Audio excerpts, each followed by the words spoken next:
Dip में bye करने का मौका आपको मिल रहा है। नेक्स्ट यहाँ पर गोविंद सिंह जी हैं, कह रहे हैं कि आज ऑटोमोटिव जो है 476 की बाय रेट है इनकी, आगे क्या टारगेट आ सकते हैं? आज ऑटोमोटिव में तो ब्रेकआउट आ रहा है, कल हैमर था, आज हैमर के ऊपर ब्रेकआउट दे रहा है। अगर इसमें वॉल्यूम होता है तो मैं आपको अभी बाई बता रहा होता कि तुरंत बाई कर लीजिए, बट वॉल्यूम नहीं है। अभी हम्म। बाजार खुले लगभग 2.5 घंटे से ज्यादा हो गया, हाफ ऑफ द सेशन हम निकाल चुके हैं और एवरेज वॉल्यूम का केवल 19% वॉल्यूम हुआ है, यानी इंस्टीट्यूशन का इंटरेस्ट नहीं है इस ब्रेकआउट में, तो हमारा भी इंटरेस्ट नहीं होना चाहिए। बट समय दीजिए, 4-5 दिन और यहाँ पे कंसोलिडेट करके किसी दिन वॉल्यूम के साथ चलता है, पहले 15 मिनट में अगर अच्छा वॉल्यूम हो जाता है 30-40% ऑफ एवरेज वॉल्यूम, उस दिन बाई बनेगा। तो वॉच लिस्ट में बनाए रखिए, बट अभी बाई नहीं करना है। जिस दिन मोमेंटम से उठा उस दिन बाई करेंगे। बाई करेंगे तो टारगेट आएगा आपका पहला 480 रुपए 65 पैसे और फिर 512 रुपए। चलिए ठीक है, नेक्स्ट क्वेश्चन यहाँ पर सवाल आया है प्रिकॉल को लेकर के, 1000 शेयर है एट द प्राइस 670। देखिए, प्रीकॉल में तो ऐसा लग रहा है जैसे pump and dump kind of activity हुई है। ब्रेकआउट कंप्लीटली फेल हुआ है 633 पे। और ये पूरा जो कल का सेशन, ये जो कल की आप बार देख रही है कि ओपन लो के साथ प्रीकॉल एलटीडी का जो टी है, टी और डी के बाद जो टी वाला जो बड़ी बार जो बनी है ओपनिंग की जी। पहली बार ओपन हाई के साथ, ये कंप्लीट लिक्विडेशन है। और हम्म। लिक्विडेशन में स्टॉक हाई लाइक है कि 507 रुपए तक जा सकता है। तो ऐसा लग रहा है कि जैसे अर्निंग्स के बाद pump and dump kind of activity हुई है।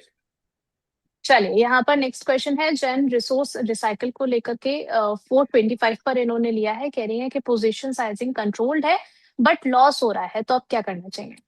देखिए, आपके पास होना नहीं चाहिए पहली चीज तो। अगर आईपीओ बेस ब्रेकआउट आपने लिया है 467 का, तो उसका ट्रेलिंग स्टॉप लॉस कल ही हिट हो गया था 537 रुपीज पे, तो आपके पोर्टफोलियो में होना ही नहीं चाहिए। अगर फिर भी रखे थे तो क्लोजिंग होते होते हम्म। ब्रेकआउट रीटेस्ट 19% डाउनसाइड कैंडल के साथ हो रहा था, तो वैसे भी रीटेस्ट नहीं, ब्रेक डाउन कहलाएगा। तो आज की जो मूव थी ये एक्सपेक्टेड ही थी, भले आज साइडवेज रह के कल फॉलो थ्रू मूव देता, इसने आज ही दे दी। लिक्विडेशन के हम्म। टारगेट नीचे में 367 है, जो प्रोबेबली 1 से 2 सेशन में टेस्ट हो जाएंगे। तो स्टॉक एक्सट्रीमली वीक लग रहा है। बाउंस बैक में एग्जिट करने की हम्म। कोशिश कीजिए, बाउंस बैक 431 तक एक बार मिल सकता है, लेकिन उसके पहले 367 दिखा सकता है। चलिए यहाँ पर सुपर चैट के जरिए एक और क्वेश्चन हमारे पास आया है विनय जी का, वॉकहार्ट को लेकर के, 1530 की इनकी बाइंग प्राइस है। आपसे समझना चाह रहे हैं सर कि टारगेट्स और स्टॉप लॉस क्या मेंटेन करके चलना है? अभी देख रहे हैं 1622 पर चल रहा है। देखिए, वॉकहार्ट फार्मा में इनसाइड बार्स बन रही थी, 1 2 3 4 5 6 दिन बनी। उसका लो स्वीप हुआ, 3 दिन लो स्वीप होने में लगे, और जो मदर हम्म। बार थी 6 मई की, उसमें वॉल्यूम राइज था 2460%, 23 मिलियन का वॉल्यूम था 6 मई को। उसका लो स्वीप हम्म। करके आज वापस इसके अंदर आया है, तो अब हाई लाइकली है, अगर अब यहाँ से 1540 नहीं टूटता है तो 1800 रुपये हम्म। आपको आराम से मिल जाएगा। अब थोड़ा सा स्टॉप लॉस बड़ा है, पोजीशन साइज कंट्रोल करते हुए अपनी पोजीशन ले सकते हैं, बट 1800 रुपये जाने की प्रोबेबिलिटी मेरे को बहुत हाई दिख रही है। चलिए ठीक है, एक और सुपर चैट के जरिए क्वेश्चन आया है मैनकाइंड और कोफोर्ज को लेकर के। राफिक जी का क्वेश्चन है, कह रहे हैं कि ये दोनों ही काउंटर्स किस रेट पर बुक करना चाहिए? कोफोर्ज की बात करें तो 1439 पर चल रहा है, इसमें भी 6.5% की तेजी है। मैनकाइंड की बात करें तो 2540 पर चल रहा देखिए, कुफोर्ज में तुमने बात भी की थी कि कैप के साथ निकला है 50 डे मूविंग एवरेज 1271। पहला टारगेट तुरंत ही कर लिया था 1334 का। दूसरा टारगेट 50% रिट्रेसमेंट पूरी फॉल का जो 49% आई थी, वो है 1411, जो आज टेस्ट हुआ है। अगर क्लोजिंग 1411 के ऊपर आती है तो फिर मोमेंटम 1500 तक कैरी फॉरवर्ड होगा। तो आज की क्लोजिंग बहुत इंपॉर्टेंट है, 1410 का क्लोजिंग स्टॉप लॉस लगा लीजिए। दूसरा, मैनकाइंड फार्मा में रेंज का ब्रेकआउट हमने डिस्कस किया था 2320 पे। पहला टारगेट हमारा टेस्ट हो चुका, पहला और दूसरा दोनों टारगेट टेस्ट हो चुके हैं 2540 के। बट ये स्टॉक नहीं रुक रहा है, ये अपना तीसरा टारगेट कंप्लीट करने के लिए जा सकता है। तीसरा टारगेट इसका आता है 2570। फिलहाल है। 2570 आ रहा है, वहां पे एक बार सवाल पूछिएगा। ओके, साई प्रवीण जी का भी क्वेश्चन आया है टाटा टेक को लेकर के, 657 पर चल रहा है। इनकी बाइंग प्राइस है सर 650 की। देखिए, टाटा टेक मेरे पर्सनल पोर्टफोलियो में है, तो इस पे buy sell stop loss target की कोई भी सलाह नहीं है। बट 3 6 9 दिन की इनसाइड बार से आज आज 10वां दिन है इनसाइड बार का। मदर बार का हाई है 660, अगर मदर बार का हाई निकलता है तो मैं मान के चल रहा हूँ अपने लिए जो मैंने टारगेट लगाए हैं वो 690 और 725 रुपए के लगाए हैं। वहां पे अगर कोई हम्म। रेफरेंस मिलता है तो बुक करूंगा, नहीं मिलता है तो छोड़ दूंगा और रन करने दूंगा। तो 690 इज द लेवल जहां पे मैं रिव्यू करूंगा।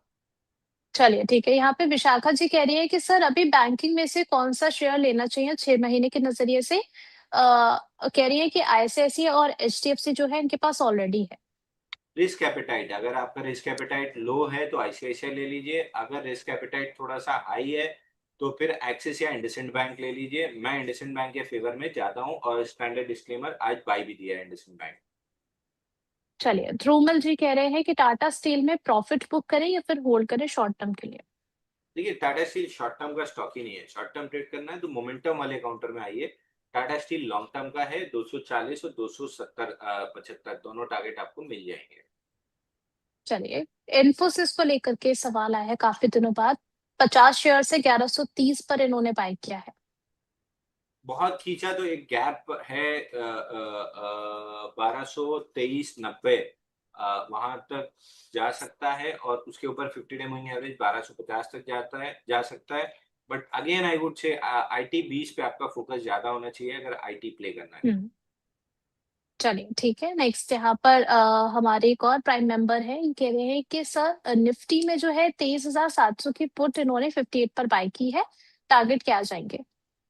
देखिए पुट तो यहाँ बाई बन ही नहीं रहा है, 23,800 निकलता है तो कॉल या फ्यूचर कुछ बाई कर सकते हैं, या जो भी बाई करना है जिस हिसाब से। मैं तो हमेशा डिलीवरी बेस्ड रहता हूँ तो मैं निफ्टी 20 ही सलाह देता हूँ। बट 24,000 और 24,140 ये दो टारगेट मेरे को दिख रहे हैं, जैसे 23,800 पार होगा पुट खरीदना। मतलब मैं तो कभी करता ही नहीं हूँ डाउन साइड के ट्रेड, हम्म। अभी तो बन भी नहीं रहा है।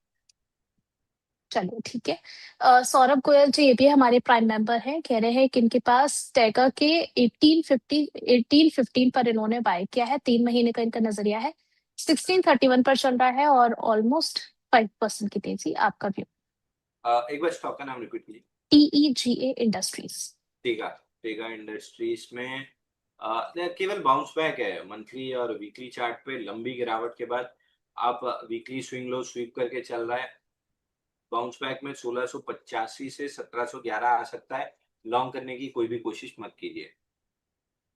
चलिए ठीक है, यहाँ पर शुभम जी का क्वेश्चन आया है टीटी के प्रेस्टीज को लेकर के। 600 की बाइंग है 700 शेयर से।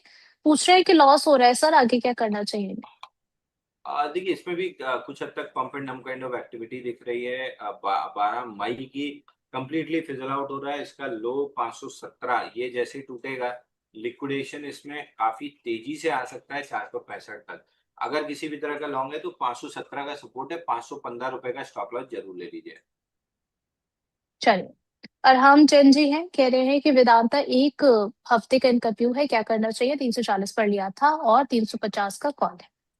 वेदांता एक हफ्ते लाइक स्टॉक है नहीं, बट फिर भी 320 रुपए का स्टॉप लॉस बनता है और 355 रुपए तक का टारगेट है। एक हफ्ते में आएगा कि नहीं ये नहीं पता, बट आ जाएगा।